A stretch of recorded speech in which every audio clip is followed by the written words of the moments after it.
உள்ளத்தை உறுதிப்படுத்துறதுக்காகத்தான் இது போன்ற வரலாறுகளை எல்லாம் எடுத்து சொல்றேன்னு சொல்லி அல்லாஹ் குர்ஆன்ல சுட்டி காட்டுறத பார்க்கலாம்.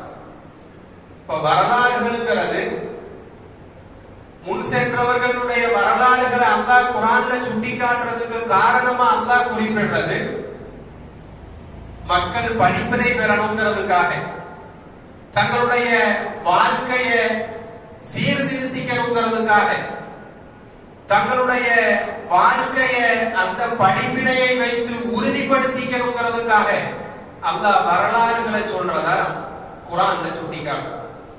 இப்ப வரலாறுகள்ங்கிறது அது ஏதோ கதையாக கேட்டுட்டு போறதுக்கோ அல்லது ஏதோ ஒரு காலத்துல நடந்த நிகழ்வுங்கிறதுக்காக தெரிஞ்சுக்கிறதுக்கோ அல்ல, அதன் மூலமா நம்முடைய வாழ்க்கையை மாற்றி அமைக்கிறதுக்கும் நல்லுணர்வு பெற்று நம்முடைய உள்ளங்களை உறுதிப்படுத்தி அதுல இருந்து நல்ல ஒரு மாற்றங்களை நம்முடைய சமகால வாழ்வுகளை ஏற்படுத்தணுங்கிறதுக்காகத்தான் வரலாறுகள் நினைவு கூறப்படுறதா அல்லாஹ் சுட்டி காட்டுறான். ஒரு இஸ்லாமிய அறிஞர் இப்படி சுட்டி காட்டினார், வரலாறு தெரியாத சமூகம் தன்னுடைய வாழ்க்கைய பூஜ்ஜியத்தில் இருந்துதான் ஆரம்பிக்குது அப்படின்னாரு. ஒரு சமூகம், ஒரு மக்கள் கூட்டம் அவர்களுடைய வரலாறு பற்றி எதுவுமே தெரியாம தன்னுடைய வாழ்க்கைய நகர்த்த ஆரம்பிக்குதுன்னா அந்த வாழ்க்கை எப்படி இருக்கும்னா பூஜ்ஜியத்திலிருந்து தான் அவர்களுடைய வாழ்க்கை துவங்கும். அவங்க சுத்தி சுத்தி என்ன செய்யணும்னா அப்படியே அந்த ரவுண்டா வர வேண்டியதுதான். அவங்களுடைய எந்த முன்னேற்றமும் இருக்காதுங்கிறத போல ஒரு வார்த்தையை சுட்டி காட்டினாங்க. இப்ப நமக்கு நம்முடைய வரலாறுகளை தெரிவது என்பதும் அந்த வரலாறுகளில் இருந்து நல்ல படிப்பினை பெற வேண்டியது என்பதும் இஸ்லாம் நமக்கு கற்றுத்தந்த கடமைங்கிற ஒரு புரிதலோட இந்தியாவில முஸ்லிம்களுடைய வரலாறு என்ன அப்படிங்கிறத நாம பார்க்கணும். இன்றைக்கு பரவலாக முஸ்லிம் சமூகம் தூற்றப்படுறதும் இந்த நாட்டுக்கும் அவர்களுக்கும் சம்பந்தம் இல்லை அப்படிங்கிறத போல பல பொய்யான செய்திகள் பரப்பப்பட்டு இருக்கக்கூடிய இந்த காலகட்டத்தில் ஒவ்வொரு முஸ்லீமும் தன்னுடைய வரலாற்றை தெரிந்து கொள்வதும் அதுல இருந்து படிப்பினை பெறுவதும் அதுல இருந்து தன்னுடைய சமகால வாழ்வை மாற்றி அமைக்க வேண்டியதும் குர்ஆன் நமக்கு சொன்ன கடமையா தான் நம்ம பார்க்கிறோம். இந்தியாவுக்கும் இஸ்லாத்துக்குமான தொடர்புங்கிறது ஏதோ ஒரு சில 100 ஆண்டுகள் கிடையாது. நபிகள் நாயகம் ஸல்லல்லாஹு அலைஹி வஸல்லம் எப்ப மக்காவில தன்னுடைய பிரச்சாரங்களை துவங்கினாங்களோ பிரச்சாரத்தினுடைய ஆரம்ப காலகட்டத்திலேயே இந்தியாவிற்கு இஸ்லாம் வந்துருச்சுங்கிறது தான் வரலாறு. கிபி 612 நபிகள் நாயகம் ஸல்லல்லாஹு அலைஹி வஸல்லம் அவர்கள் மக்கால இருக்கக்கூடிய காலகட்டத்திலேயே இந்தியால பள்ளிவாசல்கள் உருவாயிருச்சு அப்படிங்கிறது தான் நம்ம பார்க்கணும். இந்தியால கிபி 612 கொடுங்கலூர்ல முதல் பள்ளிவாசல் கட்டப்பட்டதா இன்றைக்கு வரைக்கும் வரலாற்று சான்று இருக்கிறத பார்க்கணும். அப்படி இந்தியாவிற்கும் இஸ்லாமிற்குமான தொடர்புங்கிறது இஸ்லாமிய பிரச்சாரத்தினுடைய ஆரம்ப காலகட்டத்திலேயே ஏற்பட்டது அப்படிங்கிற ஒரு புரிந்துணர்வு ஒவ்வொரு முஸ்லீமுக்கும் வேணும் அப்படிங்கிறது தான் யதார்த்தம். அதே போல தென்னிந்தியாவில இஸ்லாம் வாணிபத்திற்கு வந்த வியாபார கூட்டம் மூலமா பரவுச்சுன்னா கிபி 811 இந்தியால இருக்கக்கூடிய வட இந்தியால சிந்து மாகாணத்துல ஆட்சி செய்த ஒரு இந்து மன்னரான கலீஃபாவிற்கு கடிதம் எழுதப்பட்டு கொள்ளையர்களுடைய அட்டுழியங்களை ஒழிக்கிறதுக்காக முஹம்மது பின் காசிம் கிபி 12 இந்தியாவிற்கு வந்ததோட வட இந்தியாலையும் இஸ்லாம் ரொம்ப வேகமா பரவ ஆரம்பிச்சது. அப்படி இந்தியாவிற்கு வந்த இஸ்லாம் இந்தியால அடிமைப்பட்டும் பல தொல்லைகளுக்கும் ஆள்பட்டவர்கள் ரொம்ப வேகமா இஸ்லாத்தை ஏத்துக்க ஆரம்பிச்சாங்க. கிட்டத்தட்ட 800 ஆண்டு காலம் இந்தியாவை ஆட்சி செய்த வரலாற்றுக்கு சொந்தக்காரர்கள் தான் முஸ்லிம்கள். இந்தியாவினுடைய கட்டமைப்பிலையும் இந்தியாவை முன்னேற்ற பாதைக்கு அழைத்து சென்றதிலையும் இந்தியாவினுடைய நிர்வாக சீரமைப்பை கட்டமைத்ததிலையும் பெரும் பங்கு முஸ்லிம் மன்னர்களுக்கு. இன்னைக்கு வரைக்கும் நிர்வாகவியலின் தந்தை அப்படின்னு ஷெர்ஷா சூரி அழைக்கப்படுறத பார்க்கிறோம். இங்க இருக்கக்கூடிய இப்ப நடைமுறையில இருக்கக்கூடிய இந்த நிர்வாக கட்டமைப்பை இந்தியாவில ஏற்படுத்தினதுல ஷெர்ஷா சூரிக்கு முக்கிய பங்கு இருக்கு. இந்திய கட்டடக்கலைன்னு இப்ப நம்ம சமூக வலைதளங்கள்ல தேடினாலும் அதுல வரக்கூடிய முக்கால்வாசி கட்டடங்கள் முஸ்லிம் மன்னர்களால் கட்டப்பட்டுச்சுங்கிறத பார்க்கலாம். எந்த அளவிற்கு இந்தியா சிறந்து விளங்குச்சுன்னா, கொசம்பின்னு சொல்லக்கூடிய ஒரு வரலாற்று ஆசிரியர் தன்னுடைய புத்தகத்துல இப்படி பதிவு செய்கிறார். அலெக்சாண்டர்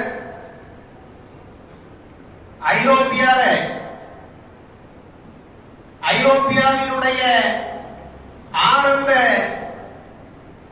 இரும்பு புரட்சி ஏற்பட்ட ஆரம்ப காலகட்டத்தில் இந்தியாவினுடைய வளங்களையும் அதனுடைய முன்னேற்றங்களையும் பார்த்து அலெக்சாண்டர் ஆசை கொண்டார்னு சொல்லக்கூடிய அளவுக்கு இந்தியா வளம் கொளிக்கக்கூடிய நாடா மாற்றினதுல முஸ்லிம்களுக்கு பெரும் பங்கு இருக்கிறத பார்க்கணும்.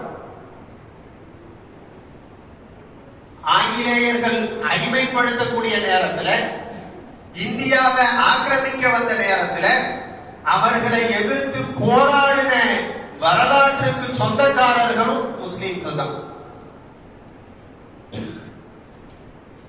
சுபாஷ் சந்திரபோஸ் அவரு தன்னுடைய நூல்ல இப்படி சொல்றார், முஸ்லிம்களுடைய சுதந்திர வேட்கை எப்படி இருந்துச்சுன்னா,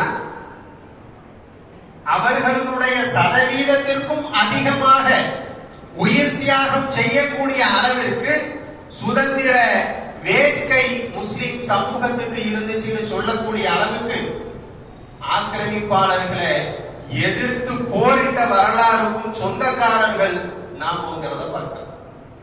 அப்படிப்பட்ட முஸ்லிம் சமூகத்தினுடைய இன்னைக்கு நிலை என்ன?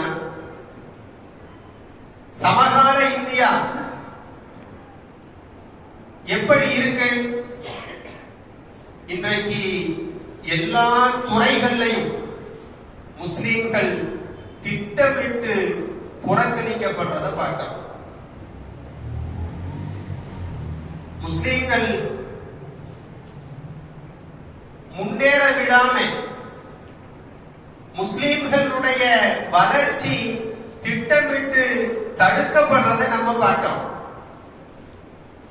முஸ்லிம்களுடைய நிலை எப்படி இருக்குங்கிறதுக்கு சில புள்ளி விவரங்களை நம்ம பார்த்தோம்னா, தேசிய காவல்துறை அகாடமியினுடைய ஆய்வாளர் VN ராய் அப்படின்னு சொல்றவரு ஒரு கருத்தை சொல்றார்.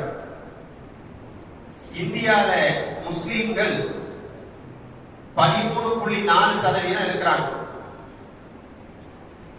அரசினுடைய பதிவேட்டின் பிரகாரம் அதைவிட அதிகமான முஸ்லிம்கள் இருக்கிறாங்கிறது தான் நம்ம பார்க்கிறோம். அவர் சொல்றார், VN ராய்ங்கிற தேசிய காவல்துறை அகாடமியினுடைய ஆய்வாளர் சொல்றாரு, 13.3% இருக்கக்கூடிய முஸ்லிம்கள் கலவரத்தால எவ்வளவு பாதிக்கப்படுறாங்க. இந்தியாவில் நடந்த கலவரத்தை அவர் ஒரு ஆய்வு செய்யறாரு. ஆய்வு செஞ்சுட்டு அவர் சொல்றாரு, இந்தியாவில் நடந்த கலவரத்தால பாதிக்கப்பட்ட மக்களினுடைய சதவீதத்தை எடுத்துக்கிட்டா 60% முஸ்லிம்கள் கலவரத்தால பாதிக்கப்பட்டிருக்காங்க. கலவரத்தில் பாதிக்கப்பட்ட ஒட்டுமொத்த இந்திய மக்களுடைய சதவீதத்தை எடுக்கும் பொழுது அதுல கிறிஸ்தவர்கள் எவ்வளவு, இந்துக்கள் எவ்வளவு, சீக்கியர்கள் எவ்வளவு, முஸ்லிம்கள் எவ்வளவுன்னு சொல்லி ஒரு கணக்கு அவர் போட்டுட்டு அதுல சொல்றாரு, 60% முஸ்லிம்கள் கலவரத்தால கொல்லப்பட்டிருக்கிறாங்க அப்படிங்கிற ஒரு தகவலை சொல்றாரு. அதே போல சிறைச்சாலையில இருக்கிறவங்களுடைய எண்ணிக்கை எப்படி இருக்கு? ஒட்டுமொத்த இந்திய சமூகத்துல 13.4% தான் முஸ்லிம்கள். ஆனா சிறையில இருக்கக்கூடிய சதவீதம் எவ்வளவு தெரியுமா? தேசிய குற்ற புலனாய்வு புள்ளி விவரம் சொல்லுது, இந்திய சிறைகள்ல இருக்கக்கூடிய கைதிகளுடைய சதவீதத்துல 21% முஸ்லிம்கள் இருக்கிறாங்கன்னு சொல்லுது. தன்னுடைய சதவீதத்தை விட அதிகமான முஸ்லிம்கள் சிறைச்சாலையில தான் வாழ்றாங்கன்னு சொல்லக்கூடிய அளவுக்கு இன்னைக்கு இந்திய சிறைகள்ல முஸ்லிம்கள் இருக்கிறத பார்க்கிறோம். அதே போல 2017 இருந்து 2023 வரைக்கும் 6 ஆண்டுகள்ல இந்தியால முஸ்லிம்களுடைய வீடுகள் புல்டோசரால இடிக்கப்பட்டிருக்கு. எவ்வளவு வீடுகள் இடிக்கப்பட்டிருக்கு அப்படின்னு பார்த்தோம்னா 15 லட்சம் வீடுகள் முஸ்லிம்களுடைய வீடுகள் இந்த 6 ஆண்டுகள்ல 2017 இருந்து 2023 வரைக்கும் 15 லட்சம் முஸ்லிம் வீடுகள் புல்டோசரால இடித்து தரமாட்டமாக்கப்பட்டிருக்கு அப்படின்னு சொல்லி புள்ளி விவரங்கள் சொல்றத பார்க்கலாம்.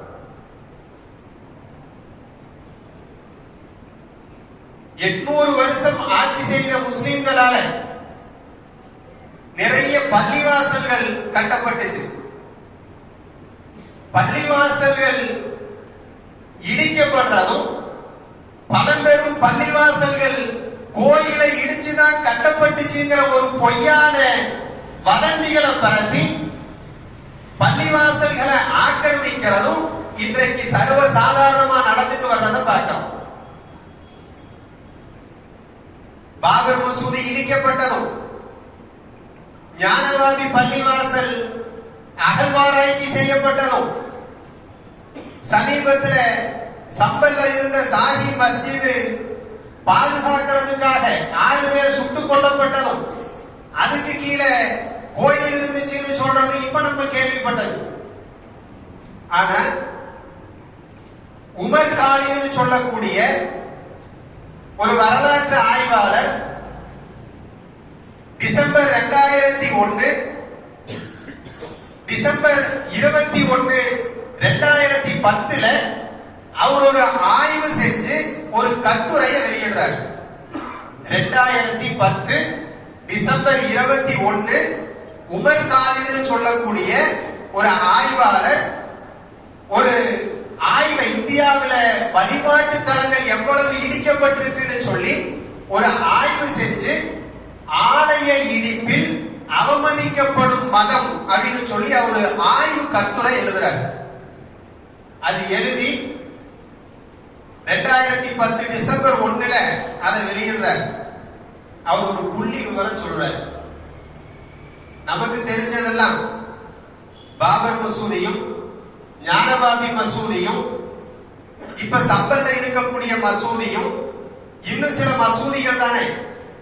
அவர் ஒரு ஆய்வு செஞ்சு கட்டுரை எழுதி அதை வெளியிடுறாரு. அவர் சொல்றாரு, இந்தியால 12,000 பள்ளிவாசல்கள் ஆக்கிரமிக்கப்பட்டு அது கோயில்களா மாற்றப்பட்டிருக்கு.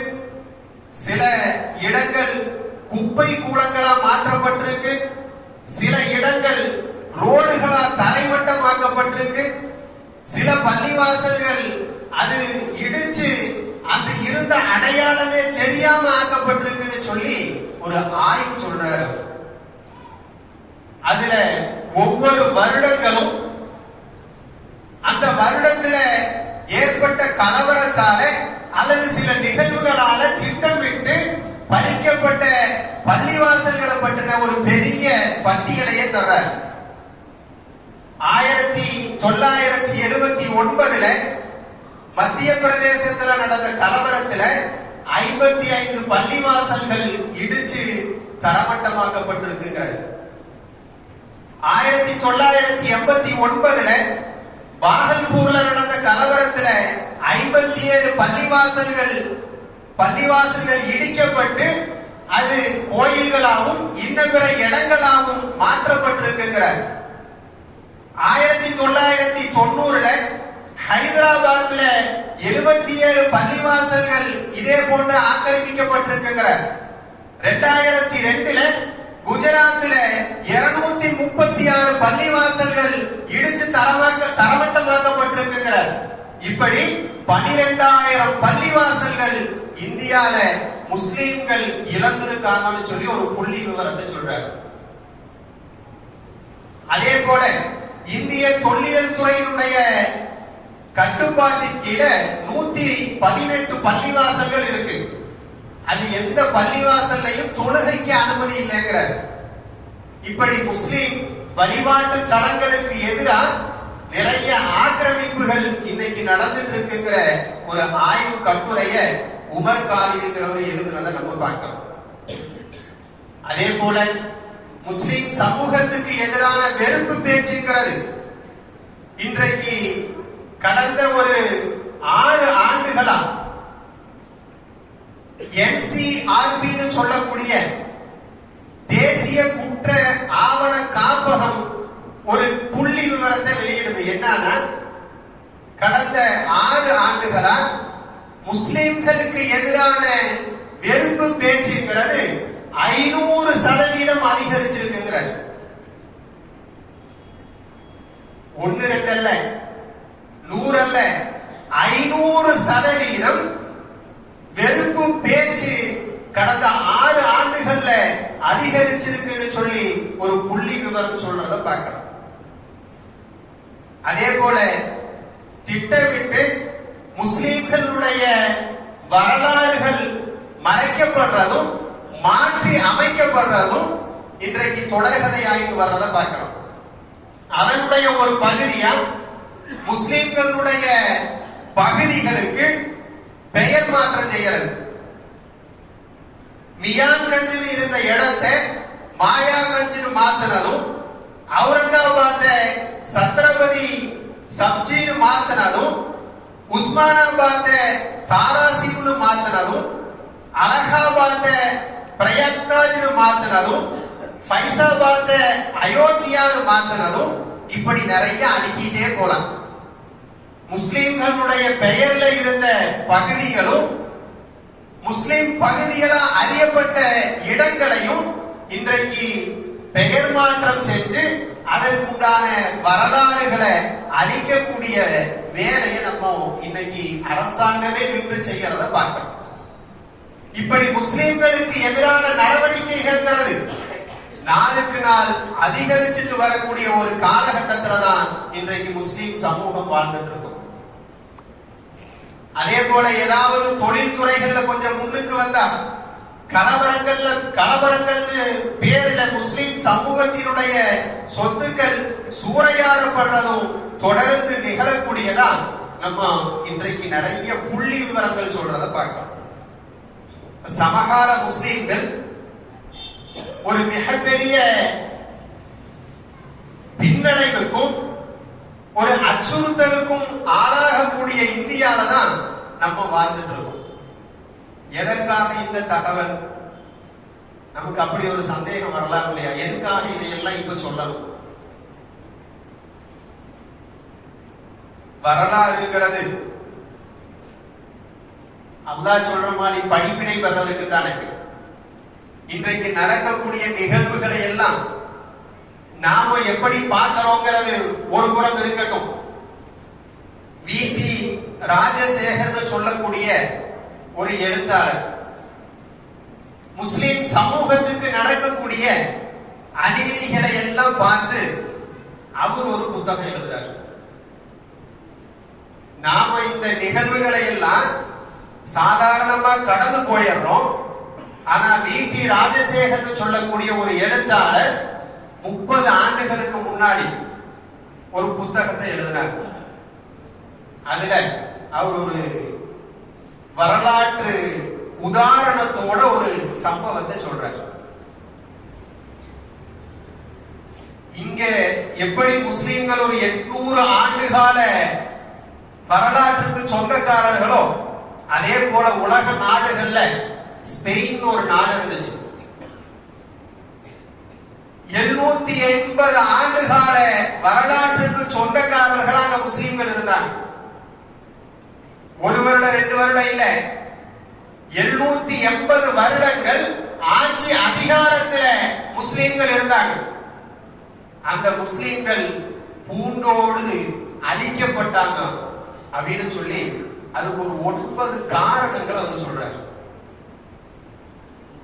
9 காரணங்களை அவர் ஆய்வு பண்ணி அவர் ஒரு புத்தகமா வெளியிடுறார். அதுல அவர் சொல்றார், கிட்டத்தட்ட 780 ஆண்டு காலம் ஆட்சி செய்த முஸ்லிம்களை அழிக்கிறதுக்காக ஒரு 120 ஆண்டு கால திட்டமிடப்பட்டுச்சு அப்படின்னு சொல்றாரு. கிட்டத்தட்ட 800 ஆண்டு காலம் ஆட்சி செஞ்ச முஸ்லிம்களை அழிக்கிறதுக்கு ஒரு 120 ஆண்டு காலம் திட்டமிடப்பட்டுச்சு.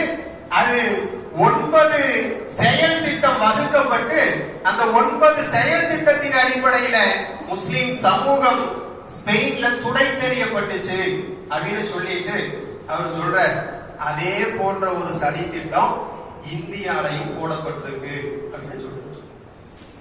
சொல்லிட்டு அந்த 9 செயல் திட்டங்களை அவர் இப்படி வரையறுக்கிறார். ஒன்று, ஆட்சி மொழியா இருந்த அரபிய ஸ்பெயின்ல இருந்து அகற்றினாங்க. ஆட்சி அதிகாரம் மொழிக்கு இருக்கக்கூடாது, அரபு மொழிக்கு இருக்கக்கூடாது, முஸ்லிம்கள் பேசிய மொழி ஆட்சி அதிகாரத்துல இருக்கக்கூடாதுன்னு சொல்லி ஆட்சி அதிகாரத்துல இருந்து மொழியை அகற்றினாங்க. இரண்டாவது அவர் சொல்ற, பள்ளிவாசல்கள்ல மார்க்க கல்வி மட்டும்தான் போதிக்கப்படணும்னு ஒரு செயல் திட்டத்தை கொண்டு வந்தாங்க.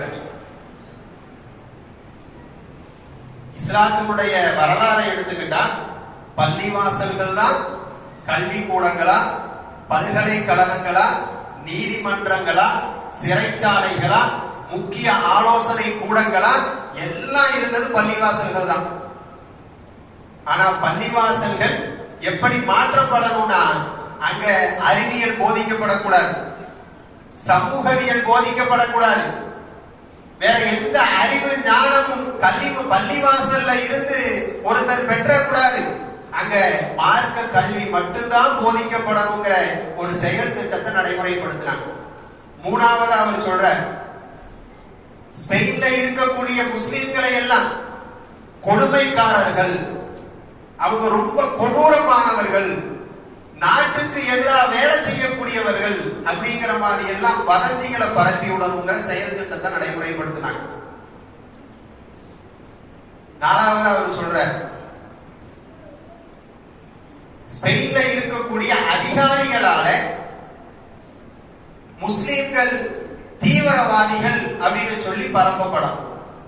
அதற்காக அவர்களுடைய வீடுகள்ல அடிக்கடி சோதனையிடும், அவர்களுடைய வீடுகள்ல ஆயுதம் பதுக்கி வைக்கப்பட்டிருக்கிற செய்தியை எல்லாத்துக்கும் அரசு அதிகாரிகளின் மூலமா பரப்பப்படணும் அப்படிங்கிற ஒரு செயல் திட்டம் அங்க நடைமுறைப்படுத்தப்பட்டுச்சு.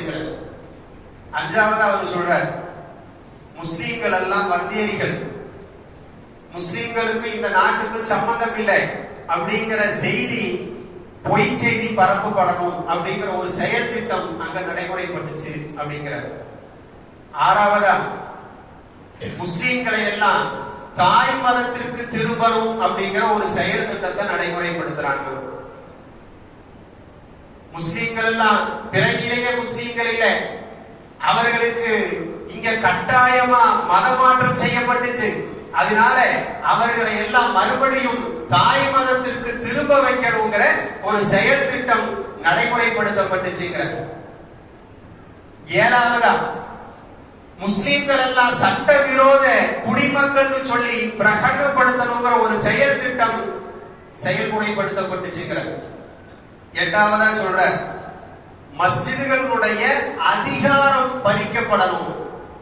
அதுக்கு மெயினா ஸ்பெயின்ல செஞ்சத அவர் சொல்லக்கூடிய வார்த்தை என்னன்னா, பள்ளிவாசல்கள்ல செய்யக்கூடிய திருமணங்கள் செல்லுபடி ஆகாதுன்னு சொல்லணும். பள்ளிவாசல்ல செய்யக்கூடிய திருமணங்கள், மற்றபடி ஏதாவது உள்விவகாரங்கள்ல பள்ளிவாசல்கள்ல பிரச்சனை தீர்க்கப்படுதுன்னா அதெல்லாம் செல்லுபடி ஆகாதுங்கிற ஒரு திட்டத்தை, பள்ளிவாசலுக்கு இருக்கக்கூடிய அதிகாரங்கள் பறிக்கப்படக்கூடிய ஒரு செயல் திட்டம் நடைமுறைப்படுத்தப்பட்டுச்சுங்கிறார். ஒன்பதாவதா, முஸ்லிம்களை கல்வி அறிவு அற்றவர்களா மாற்றணுங்கிற ஒரு செயல் திட்டம் அங்க நடைமுறைப்படுத்தப்பட்டுச்சு அப்படின்னு சொல்லி பி.டி. ராஜசேகர் அப்படின்னு சொல்லக்கூடிய ஒரு எழுத்தாளர் ஸ்பெயின்ல முஸ்லிம் சமூகம் ஒரு 120 ஆண்டுகால திட்டத்துல எப்படி அழிக்கப்பட்டுச்சுங்கிற ஒரு வரலாற்றை முஸ்லிம் சமூகத்துக்கு சொல்லித்தரார். இது எதிரிகளுடைய சதித்திட்டம் எப்படி அரங்கேறுச்சு அப்படிங்கிற வரலாறு. இன்னொரு பக்கம் பார்த்தோம்னா, ஹலராத்துல் அந்துலூசியா அப்படின்னு சொல்லி ஒரு அரபு கிதாப், அதுல அதனுடைய ஆசிரியர் ஸ்பெயின்ல முஸ்லிம்கள் துடைச்செறியப்பட்டதுக்கு 5 காரணத்தை சொல்றார். முஸ்லிம்கள் ஸ்பெயின்ல துடைச்செறியப்பட்டதுக்கு முஸ்லிம்கள்ட்ட இருந்த குறைபாடு என்ன, அது ஒரு 5 காரணம் சொல்றார்.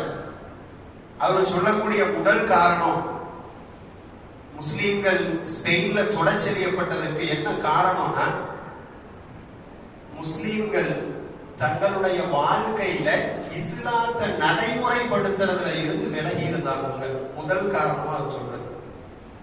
எதிரிகளுடைய சதித்திட்டம் ஒரு பக்கம் இருந்தாலும் முஸ்லிம்கள்ட்ட இருந்த பிரச்சனை என்ன அப்படிங்கிறத மையப்படுத்தி ஹலராத்துல் அந்துலூசியான்னு சொல்லக்கூடிய புத்தகத்துல ஒரு 5 காரணத்தை முன்வைக்கிறாரு. அதுல முதலாவது அவர் முன்வைக்கக்கூடிய காரணம், முஸ்லிம்கள் தங்களுடைய வாழ்க்கையில இஸ்லாத்தை பின்பற்றுவதில் இருந்து விலகி இருந்தாங்க. தனக்கு ஏதாவது ஒரு பிரச்சனையா இஸ்லாத்தை அதுக்கு தீர்வா கொண்டு வர மாட்டாங்க. அவங்களுடைய வாழ்க்கை நடைமுறை இஸ்லாத்துக்கு மாற்றமானதுதான் அப்படின்னு சொல்லி முதல் காரணத்தை சொல்றார். இரண்டாவது ஒரு காரணம் சொல்றார், ஸ்பெயின் முஸ்லிம்கள் சுத்தமா தொடச்செறியப்பட்டதுக்கு இரண்டாவது காரணம், அவர்கள் ஆடம்பர வாழ்க்கையில திளைச்சாங்க. ஸ்பெயின் முஸ்லிம்கள் ஆடம்பர வாழ்க்கையில திளைச்சிருந்தாங்கன்னு சொல்லி சொல்றார். மூணாவது காரணமா அவர் சொல்றாரு, எதிரிகளோட ஒண்ணு சேர்றதுல, அது எதிரிகளுக்கு போய் எதிரிட்ட போய் உதவி கேட்கறதுல ஒருத்தர் முந்திக்கிட்டு போய் அவர்களோட நட்பு பாராட்டினாங்க. எதிரிகளோட நட்பை வளர்த்திக்கிறதுல அதிகமா முக்கியத்துவம் கொடுத்தாங்க. நாலாவது காரணமா அவர் சொல்றது, உலக செல்வங்களுக்காக முஸ்லிம்கள் சண்டை போட்டுக்கிட்டாங்க. அல்லாஹ்வினுடைய மார்க்கத்துக்காக சண்டை போடுறதை விட்டுட்டு உலக செல்வங்களுக்காக தங்களுக்குள்ள சண்டை போடக்கூடிய ஒரு நிலை ஸ்பெயின்ல முஸ்லிம்கள்ட்ட வந்துச்சு. அஞ்சாவது அவர் சொல்றார், மார்க்க அறிஞர்கள் 2 பிரிவா பிரிஞ்சாங்க. ஒரு பிரிவு மார்க்க அறிஞர்கள் ஆட்சியாளர்கள் செய்யக்கூடிய எல்லா அநியாயங்களுக்கும் அக்கிரமங்களுக்கும் துணை போனாங்க.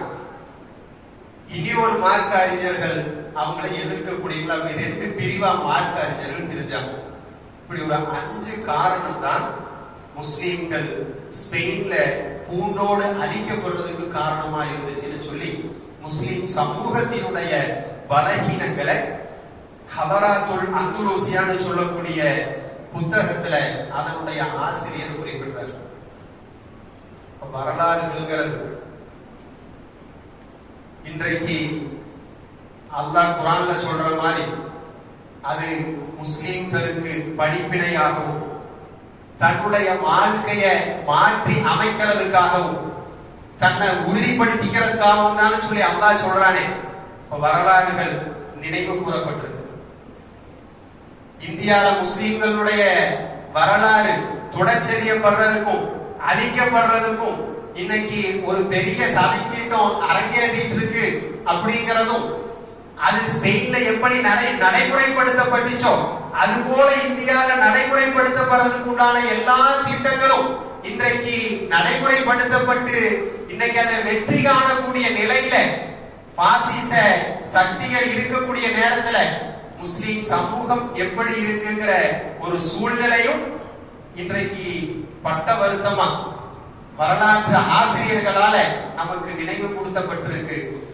இதுல நபிகள் நாயகம் ஸல்லல்லாஹு அலைஹி வஸல்லம் சொன்ன ஒரே ஒரு வார்த்தையோட என்னுடைய இந்த உரையை முடிச்சுக்கலாம்னு ஆசைப்படுறேன்.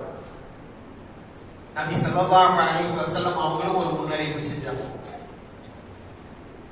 ஒரு காலம் வரும், அந்த காலத்துல எதிரிகள் முஸ்லிம் சமூகத்தின் மேல பாஞ்சு அழிப்பாங்க. எப்படி அழிப்பாங்கன்னா, பசிச்ச ஓநாய்கள் உணவு தட்டின் மேல எப்படி பாயுமோ அது போல பாஞ்சு வந்து முஸ்லிம் சமூகத்தை அழிப்பாங்க.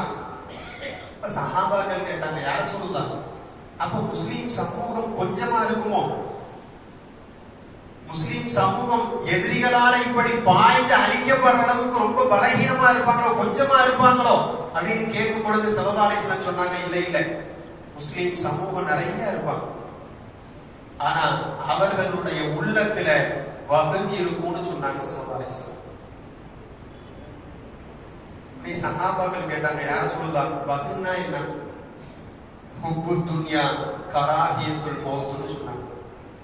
இந்த உலகத்தின் மீது அதீத ஆசையும் மரணத்தை கண்டு பயமும்னு சொன்னாங்க. இது எப்ப முஸ்லிம் சமூகத்துக்கு வருதோ அப்ப முஸ்லிம் சமூகம் அழிக்கப்படும்னு சொன்னாங்க. அது எந்த அளவுக்கு அழிக்கப்படும்னா, பசிச்ச ஓனாய் உணவு தட்டின் மேல பாயிற மாதிரி பாஞ்சு வந்து வேகமா அழிக்கப்படுவார்கள் சொன்னாங்க. ஸல்லல்லாஹு அலைஹி வஸல்லம் முன்னறிவிப்பை நம்ம உள்ளத்துல பசுமையா பசுமரத்து ஆணி முறைன்னு சொல்றாங்க இல்லையா, அது போல பதிய வச்சு வரலாற்று நிகழ்வுகளின் மூலமா படிப்பினை பெற்று உலக மோகத்துல இருந்து வெளியே வந்து மரணத்தை பார்த்து அந்த பயம் நம்ம கிட்ட இருந்து போக ஆரம்பிச்சிருச்சுன்னா முஸ்லிம்களுக்கு கண்ணியமான வாழ்வு இருக்குங்கிறது தான் நபி ஸல்லல்லாஹு அலைஹி வஸல்லம் அவர்கள் செஞ்ச முன்னறிவிப்பு. அப்படிப்பட்ட ஒரு கண்ணியமான வாழ்வுக்கு சொந்தக்காரர்களா அல்லாஹ் இந்திய முஸ்லிம்களை, உலக முஸ்லிம்களை மாற்றி அமைக்கணும்னு துஆவோடு நிறைவு செய்கிறேன். வாகருதுவான அல்ஹம்துலில்லாஹி ரப்பில் ஆலமீன். அஸ்ஸலாமு அலைக்கும் வரஹ்மத்துல்லாஹி வபரகாத்துஹு.